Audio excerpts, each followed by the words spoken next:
जय हिंद साथियों। आज हम पढ़ेंगे यू.आर. अनंतमूर्ति द्वारा लिखित उपन्यास संस्कार, जिसके अनुवादक है चंद्रकांत कुसनूर। चंद्रकांत कुसनूर ने संस्कार उपन्यास का हिंदी में अनुवाद किया था। 1970 में जब इस उपन्यास की फिल्म बनाई गई थी तो उसकी नायिका थी स्नेहलता रेड्डी। स्नेहलता रेड्डी, जिन्हें इमरजेंसी के दिनों में उन पर किए गए अत्याचारों के परिणाम स्वरूप प्राण गंवाने पड़े। यह हिंदी संस्करण उन्हीं की पुण्य स्मृति को समर्पित है। अब देखते हैं प्रकाश की। 1965 में जब यह उपन्यास कन्नड़ भाषा में प्रकाशित हुआ तो एक युगांतकारी उपन्यास के रूप में पाठकों और समीक्षकों ने इसका स्वागत किया। यथार्थ ब्यौरे से भरी हुई यह एक प्रतीकात्मक कथा है, दक्षिण भारत के एक ब्राह्मण ग्राम के ह्रास की। इसे एक धार्मिक उपन्यास कहकर भी पुकारा गया है, जबकि इसके अनेक प्रमुख पात्र धर्म और उनकी परंपराओं से जाने पूछे विद्रोह करते हैं या उनसे कभी परिचित ही नहीं हुए। इसके नायक ब्राह्मण श्रेष्ठ प्राणेशाचार्य यह ब्राह्मणवादी रूढ़ियों का आजन्म विद्रोही नारायणप्पा, जिसकी मृत्यु से उपन्यास का आरंभ होता है। इसका निर्णय करना आज भी सुसंस्कृत पाठकों को दुरूह जान पड़ेगा। आइए पढ़ते हैं संस्कार उपन्यास का पहला भाग।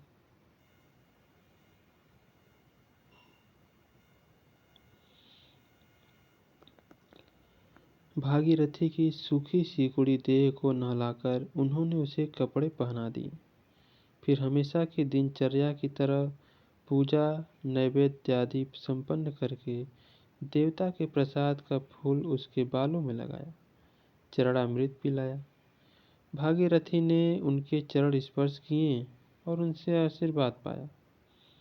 फिर प्राणेशाचार्य रसोई से एक कटोरी भर दलिया ले आए। भागीरथी प्राणेशाचार्य की धर्मपत्नी है। पहले आप भोजन कर लीजिए ना, भागीरथी ने छीड़ स्वर में कहा। नहीं, पहले तुम यह खत्म कर लो। 20 वर्षों से लगातार एक ढर्रे में बंधा कार्यकलाप, सुबह का स्नान, संध्या बंदन, रसोई, पत्नी की दवाई, फिर नदी के उस पार जाकर मंदिर में हनुमान जी की पूजा, ऐसी बंधी दिनचर्या थी जिसमें कभी कोई चूक न होती थी। प्रतिदिन पुराणों की पुण्य कथाओं के अगले अंश को सुनने के लिए भोजन के पश्चात एक एक कर अग्रहार के ब्राह्मण घर के चबूतरे पर जमा होते।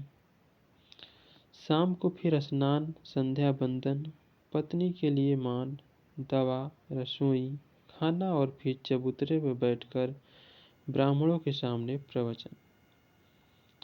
कभी कभी भागीरथी कहती, मुझसे बदकर आपको क्या सुख मिला है? घर में संतान तो होनी ही चाहिए ना, आप एक शादी और कर लीजिए।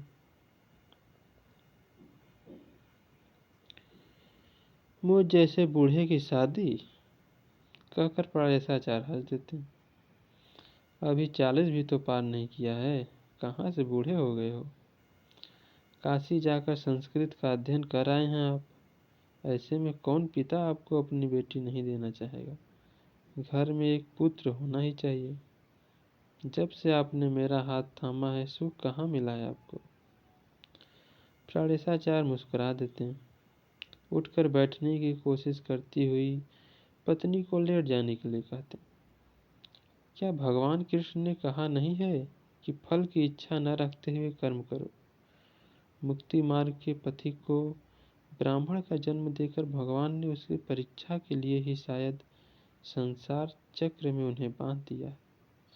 वे अपने भाग्य को पंचामृत की भांति पवित्र मानते। अपनी रुगड़ा पत्नी के लिए उनका मन करुणा से भर भर आता। अपने भाग्य पर वह मानो इतराते और सोचते कि जीवन भर की रोगिणी से विवाह बंधन में बंधकर मेरा जीवन सफल होगा और उसमें परिपक्वता आएगी। भोजन से पहले केले के पत्ते पर गौ ग्रास लेकर पिछवाड़े चरने वाली गौरी नाम की गाय के सामने रखा और गाय के रोमांचित शरीर पर हाथ फेरकर आंखों से लगाते हुए भीतर आ ही रहे थे कि किसी स्त्री की आवाज़ सुनाई दी। आचार्य जी, आचार्य जी! सुनते ही पहचान गए कि यह नारायणप्पा की रखैल चंद्री की आवाज़ है। उससे बात करने पर फिर से स्नान करना पड़ेगा और फिर भोजन हो सकेगा, किंतु आंगन में ही किसी स्त्री को रुकने को कहकर क्या उनके गले से निवाला नीचे उतर सकेगा? वे चबूतरे पर आए। चंद्री ने तुरंत सिर पर आंचल कर लिया। उसके चेहरे का रंग उड़ा हुआ था और वह भयग्रस्त खड़ी थी। क्या बात है? किस लिए आई हो? वह चंद्री काँप रही थी। उसके मुंह में बात अटक रही थी। वह खंभे से टेक लेकर खड़ी रही। कौन? नारायणप्पा। क्या हुआ? वे चल बसे। चंद्री ने हाथों से अपना चेहरा ढांप लिया। नारायण नारायण। कब? अभी अभी। नारायण। हुआ क्या था उसे? सिसकियां भरते हुए चंद्री बोली, शिवमोग्या से आए थे तो ज्वर था, खाट पर सो गए। बस 4 दिन ज्वर रहा। पसली के पास गांठ निकल आई थी, थोड़ा जिस तरह फूल जाता है ना, वैसे। नारायण। वही कपड़े पहने प्राणेशाचार्य भागते हुए गरुड़ाचार्य के घर गए। गरुड़ा गरुड़ा पुकारते हुए उसके रसोई घर में ही घुस गए। नारायणप्पा और गरुड़ाचार्य में 5 पीढ़ी का संबंध था। नारायणप्पा की नानी और गरुड़ाचार्य की नानी दोनों बहनें थीं।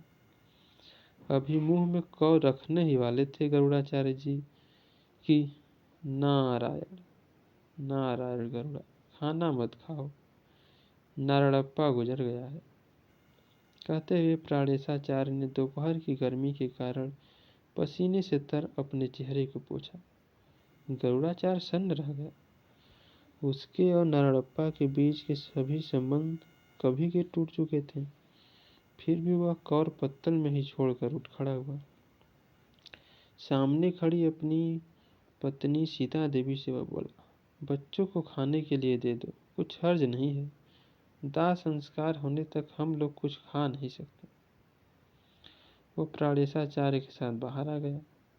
समाचार मिलने से पहले ही कहीं पास पड़ोस के लोग भोजन न कर लें, इस शंका से प्राणेशाचार्य ने बड़ी तेजी से जाकर उडुपी लक्ष्मणाचार्य जी के घर खबर दी। गरुड़ाचार्य ने अधपगली लक्ष्मी देवम्मा और गली में काफी बढ़कर दुर्गा भट्ट के घर में जाकर सूचना दी। खबर आग की तरह अग्रहार के शेष 10 घरों में फैल गई। बच्चों को भीतर बिठाकर घरों के किवाड़ बंद कर दिए गए। भगवान की कृपा से अभी किसी ब्राह्मण ने भोजन नहीं किया था।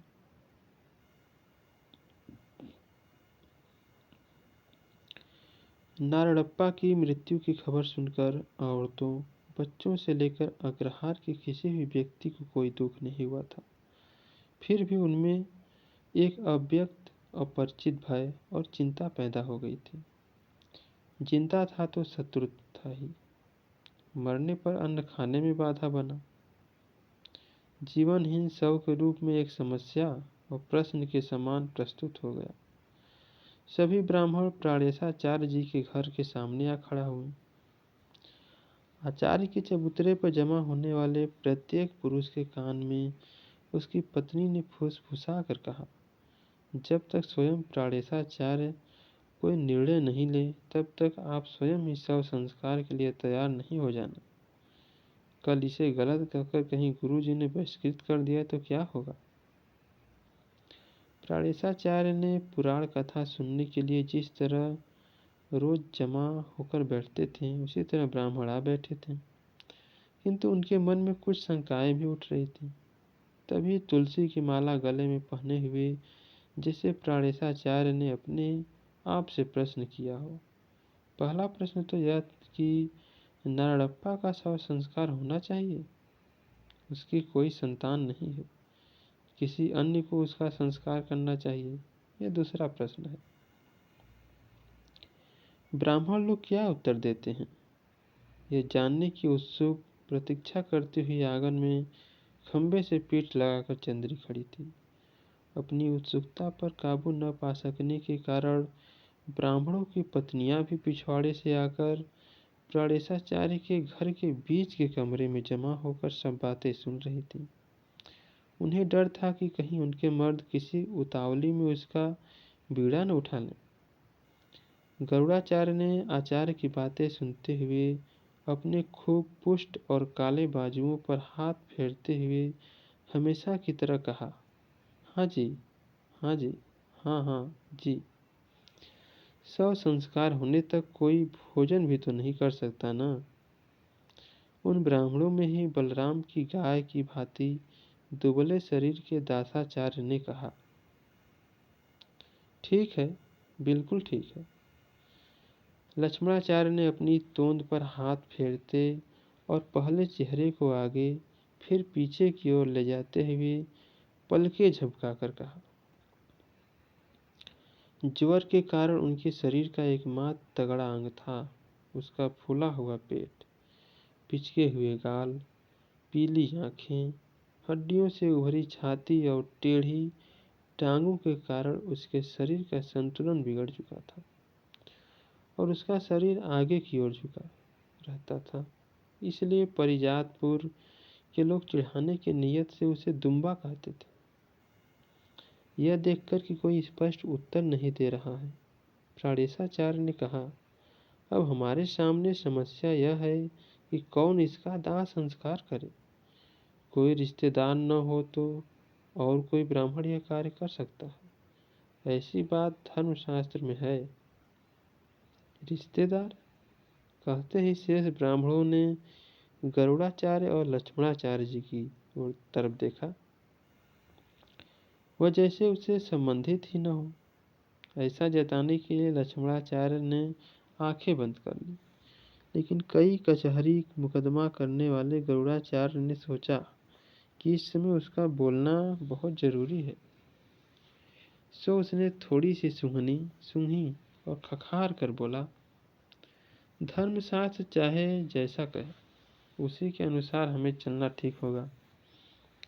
हम लोगों में महापंडित कहलाने योग्य आप ही हैं। आपकी बातें हमारे लिए वेद वाक्य हैं। आपकी जो आज्ञा होगी वही ठीक होगी। यह सच है कि मेरे और उसके बीच पीढ़ियों से संबंध रहे हैं, लेकिन जैसा कि आप जानते हैं, मेरे और उसके पिता के बीच कई झगड़े मुकदमे हो चुके हैं। खेत को लेकर अनबन हुई थी। उसके पिता के देहांत के बाद मैंने धर्मपीठ से न्याय प्राप्त करने के लिए गुरुजी से प्रार्थना की। वहाँ मेरे हक में निर्णय होने के बाद भी इसी नारायणप्पा ने देवाज्ञा का तिरस्कार किया था। सो तो क्या कहा था कि अब उसके बाद पीढ़ी दर पीढ़ी न तो आपस में बातचीत होगी, न शादी ब्याह होंगे, न खान पान होगा और न और कुछ।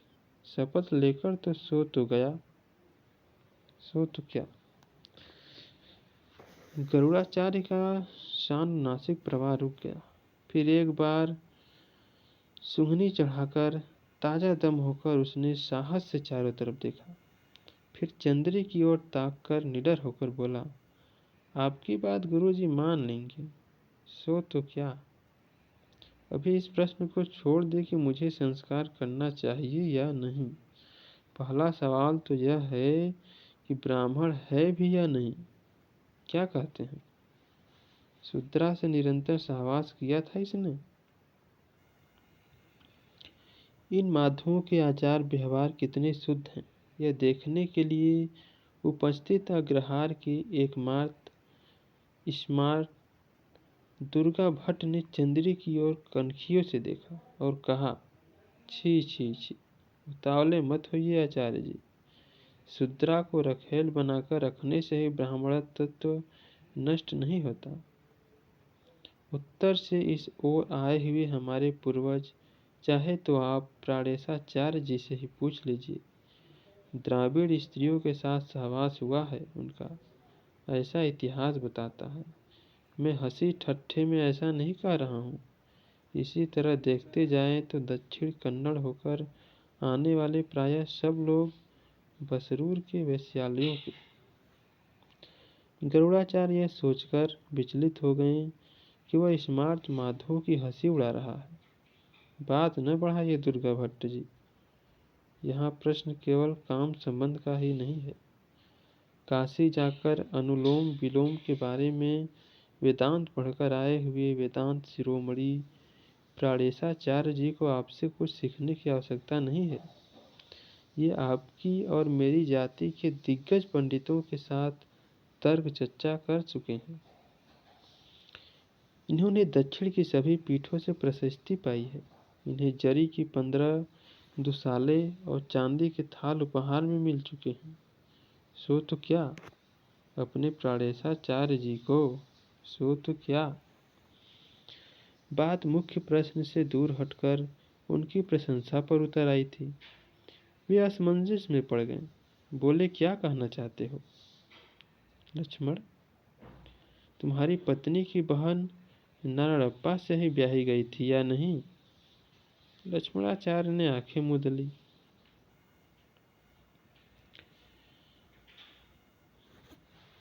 जैसी आपकी आज्ञा हो, आपकी अनुमति चाहिए। हम क्या जाने धर्म की सूक्ष्म बातें। जैसा कि गरुड़ ने कहा, नारायणप्पा ने एक निचली जाति की स्त्री से संपर्क। अपनी बात उसने बीच में ही रोक ली। फिर अपनी आंखें खोलकर और अंक वस्त्र से अपनी नाक साफ करते हुए वह बोला, जैसा कि आप जानते ही हैं, वह उसके हाथ की बनाई हुई रसोई तक खाता था। शराब भी तो पीता था वह। नारायणप्पा के घर के सामने के घर में रहने वाले पद्मनाभाचार्य ने और जोड़ दिया, शराब ही नहीं, मांस भी खाता था जी। दुर्गा भट्ट की ओर मुड़ते हुए गरुड़ाचार्य ने कहा, आप लोगों को शायद इस बात में भी कोई विशेष संकोच नहीं होगा। पूर्ण अनुभव प्राप्त करने की लालसा से आपके मत प्रवर्तक महाचार्य शंकर ने एक मृत राजा की काया में प्रवेश कर उसकी रानी के साथ आनंद लूटा था या कि नहीं? बात अपनी सीमा लांघ रही थी। प्राणेशाचार्य ने कहा, गरुड़ा चुप रहो तुम। जिसके गले में मंगलसूत्र बांधा उसे त्याग दिया। खैर जाने दो, कहेंगे तो। आंखें मूंद करके लक्ष्मणाचार्य ने फिर बोलना शुरू किया, किसी दूसरी स्त्री से जा फंसा।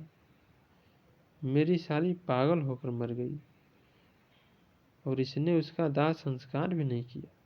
खैर यह भी जाने दीजिए। कहेंगे तो अपने माँ बाप का श्राद्ध भी नहीं किया इसने। इसे निकट संबंधी मानकर मैं कोई बात छिपाए नहीं रखना चाहता। मेरी पत्नी के मामा का बेटा था वह। जहाँ तक हो सका अपना समझकर हम उसके किए धरे पर पर्दा डालते रहें। चलो भाई, यह भी छोड़ दें। और उसने क्या नहीं किया? सबके सामने नदी पर आकर परंपरा से पूजे जाने वाले शालिग्राम को पानी में फेंककर थूक दिया। खैर इसे भी जाने दीजिए। कहें तो हम लोगों की आंखों के सामने मुसलमानों को घर में बुलाकर अपेय पान और अभक्ष्य भोजन करना चाहिए क्या? भाई भाई कहते हुए कभी हित की बात कहने के लिए हम उसके पास जाते तो वह गंदी गालियां बकता था। वह जब तक जीवित रहा हम लोग उससे भयभीत ही रहे।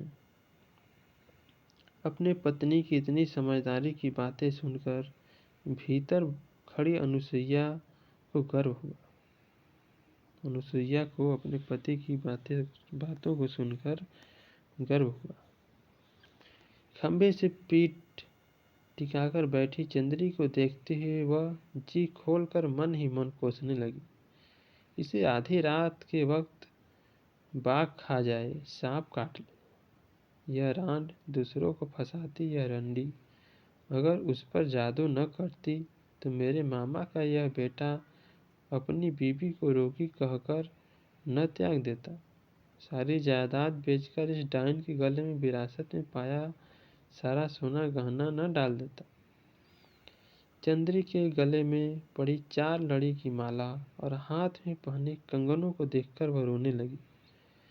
यदि उसकी बहन जिंदा होती तो यह सब उसके गले और कलाइयों में होता। तब क्या अपने इतने नज़दीकी रिश्तेदार की देह इस तरह बिना संस्कार के पड़ी रहती? यह सब कुछ इसी अभागे रांड के कारण ही तो हुआ। इसके मुंह में आग लगी। कहते हुए जल भुनकर वो उफक उफक कर रोने लगी। उसे अपना जीवन ब्राह्मण कर्म के अनुसार चलना चाहिए था। भोजन के लिए 10 मील तक पैदल पहुंचने वाले और बरसियों पर ही खान पान जुटाने वाले दासाचार्य ने अपनी शंका प्रकट की। जैसा कि आप जानते ही हैं, हमने उसे अग्रहार में रहने दिया, इसलिए संतर्पण हो या ब्राह्मणों द्वारा संपन्न किए जाने वाले किसी भी अन्य अवसर पर 2 वर्ष से हमें कहीं से कोई निमंत्रण नहीं मिला। अब अगर हम बिना सोचे समझे या जल्दी में इसका दाह संस्कार करना तय कर लें तो बस हम ब्राह्मणों को कभी कोई भोजन श्राद्ध पर नहीं बुलाएगा, यह निश्चित है। लेकिन सबको इसी तरह पड़े रहने देकर हम उपवास पर तो नहीं रह सकते। इस दुर्धर्ष दुविधा में प्राणेशाचार्य जी ही हमें धर्म निर्देश दें। हमारी जाति में उनकी बातचीत कौन काट सकता है? जैसे यह प्रश्न उनसे संबंधित ही नहीं हो। सो जानबूझकर उदासीन बने दुर्गा भट्ट जी चंद्री की ओर अब कभी कनखियों से और कभी सीधे देखते हुए बैठे थे। कुंदापुर से प्यार में लाई गई नारायणप्पा की यह आत्मीया आम तौर पर घर से बाहर नहीं निकलती थी। आज पहली बार अपने पूरे साकार रूप में उनकी नज़रों के सामने खड़ी थी, बिल्कुल वात्स्यायन द्वारा चर्चित चित्रड़ी जैसी। लंबी लंबी उंगलियां, उन्नत उरोज। दुर्गा भट्ट ने सोचा, संभोग में तो यह पुरुष को चूस ही जाती होगी। चंचल आंखें अब दुख और भय से कुम्हला सी गई हैं।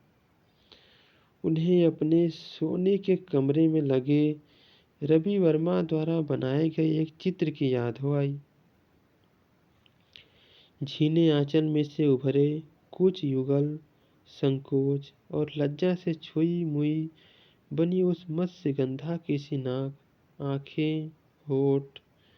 इसी के लिए ही तो नारायणप्पा ने शालिग्राम को नदी में फेंक दिया था। मांस मद्याहार भी किया तो इसमें आश्चर्य की कोई बात नहीं, उसमें साहस था। यवन कन्या से शादी करके कविराज जगन्नाथ ने अपने श्रृंगार शतक में उस म्लेच्छ कन्या के उरोजों का कैसा वर्णन किया है। आज उसकी याद आई। यदि प्राणेशाचार्य यहाँ नहीं होते और नारायणप्पा का शव यहाँ नहीं पड़ा होता तो वे इन स्पर्शिक ब्राह्मणों के सामने उस श्लोक को सुनाकर उसकी पूरी व्याख्या कर देते। कामानुराणाम अर्थात नारायणप्पा की तरह रहने वाले लोगों को न भयम न लज्जा। फिर यह देखकर कि सभा एकदम चुप है, दुर्गा भट्ट ने कहा, हमें जो कुछ कहना था कह चुके, वह मर चुका है। उसकी बुराइयां खोद खोद कर निकालने से लाभ भी क्या है। अब प्राणेशाचार्य जी अपना मत कहें। जैसे आपके लिए वैसे मेरे लिए भी वे गुरु के समान है। गरुड़ाचार्य का अपना मत है, उसे अपनी बात कहने का पूरा अधिकार है। सारे अग्रहार के ब्राह्मणत्व की रक्षा का दायित्व अपने कंधों पर समझते हुए और अपनी हर बात को तौलते हुए प्राणेशाचार्य ने रुक रुक कर कहा। उसके और अपने बीच के झगड़े और शपथ की बात गरुड़ ने कही। उसके लिए धर्मशास्त्र में परिहार है। शांति करवानी चाहिए, गोदान देना चाहिए, किसी तीर्थ की यात्रा करनी चाहिए। यह सब खर्चे की बातें हैं। यह सब व्यय तो मुका करना चाहिए। यह कहन का अथवा आदेश देने का अधिकार मेरा नहीं है। अब रहे लक्ष्मण दास और अन्य लोगों के उठाए गए प्रश्न। नारायणप्पा सतकुल में जन्मे ब्राह्मण की तरह नहीं रहा। इस अग्रहार की आख्याति हुई यह गंभीर प्रश्न है।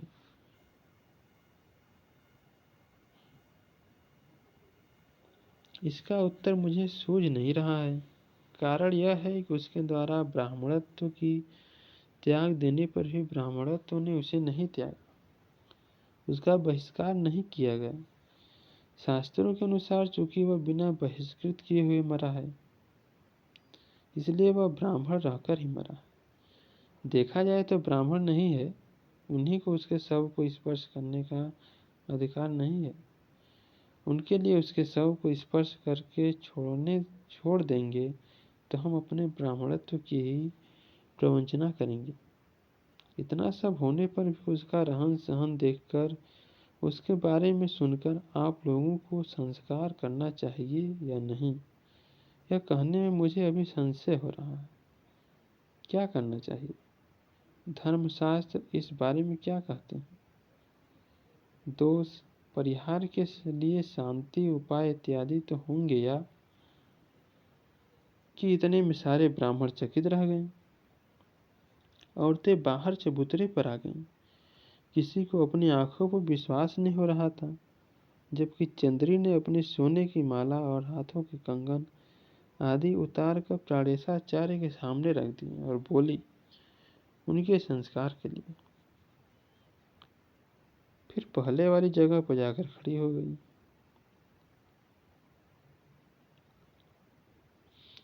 औरतों ने हिसाब लगाया, 2000 का तो सोना ही होगा। वे एक एक करके अपने पतियों के चेहरों की तरफ देखने लगी। ब्राह्मणों ने सर नीचे कर ली। उन्हें भय होने लगा था कि सोने के लालच में कहीं वे अपना ब्राह्मणत्व को नष्ट न कर दें।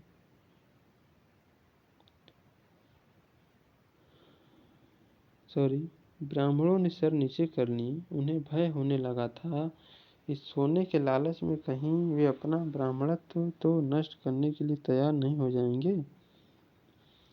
लेकिन पल में ही सभी के मन में यह प्रश्न उभर आया कि उनके अलावा अगर कोई और ब्राह्मण नारायणप्पा का संस्कार कर देगा तो लक्ष्मणाचार्य और गरुड़ाचार्य की आपसी उलझन बात के इस नए मोड़ के कारण और भी बढ़ गई। यदि कोई आसानी से मिलने वाले इस सोने की निर्लज्जता से ले लेता है और उसका ब्राह्मणत्व भी बचा रहता है, तो कोई मामूली सी गाय दान में देकर इहलोक और परलोक दोनों का लाभ मिल सकता है।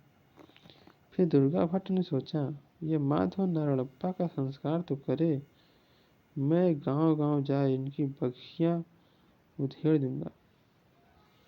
दासाचार्य आदि गरीब ब्राह्मणों के मुंह में पानी आ गया। उनकी आंखें नम हो गईं। यह गरुड़, यह लक्ष्मण कहाँ हम लोगों को नारायणप्पा का संस्कार करने देंगे? अकेले प्राणेशाचार्य जी तो ऐसे त्याग भाव दिखाकर चंद्री से सब कुछ बिगाड़ दिया। तो यूं सोचकर वे लोग व्यथित हो उठे।